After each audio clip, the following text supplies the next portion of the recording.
Okay, we're just a part way into rebuilding this WPL Toyota rock crawler that we got off of Banggood.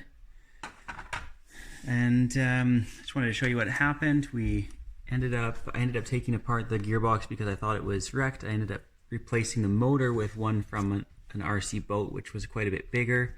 And then the little dinky power supply that came with it ended up not being able to power it.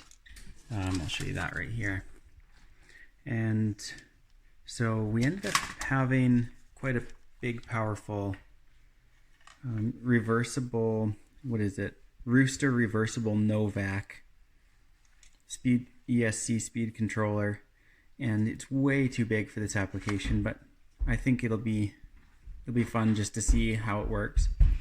And we'll see you on the other side. So far we've got this servo motor hacked in there. It's a huge servo motor again too, so hopefully we're not going to have any trouble steering, because I found that to be one of the weak points of this model. Is the steering it just didn't turn with much power. So I'll show you once we get a little bit further into the project how it comes along. Okay, we're back, and this is what we've got. We've got this thing set up. I've got it kind of pinched in here with the front servo motor, and it's just got a screw holding onto the original tie rod. And then here's the receiver. None of this is in all the way yet because we're testing just to make sure. One of the other upgrades that I did earlier on is I put two 18650 drill high discharge drill batteries in there. We got it to work in reverse, so I'll show you that.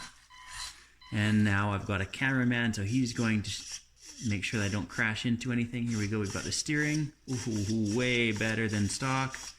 It actually turns without hitting bumps. And here we go.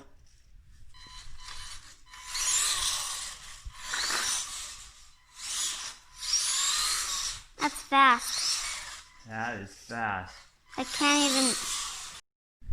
Okay, YouTube WPL C24 enthusiasts. This is what we've got. We've got the Toyota pickup here. And look at the back here. We've got this monster Novak vintage controller sticking out the back, just showing it off. And it all seemed to fit. I'll show you where we've got the receiver. Here it is down underneath. It just tucks between the frame and all the control arms or the links for the suspension. And the body fits on not too badly. It was very snug to get it all in there. And we've still got the stock battery location to be able to use.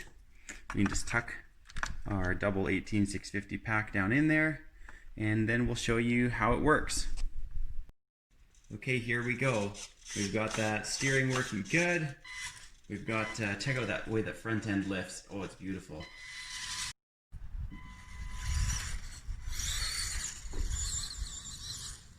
Whoa.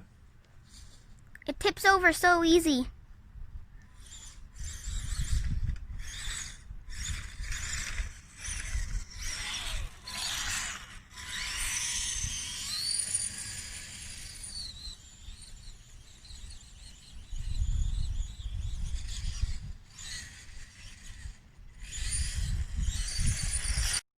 Noticed is stuff that used to be really hard for the little truck is now super easy. So watch this going up this hill. We could slowly creep it up, or we can just full throttle and we'll just blast up there.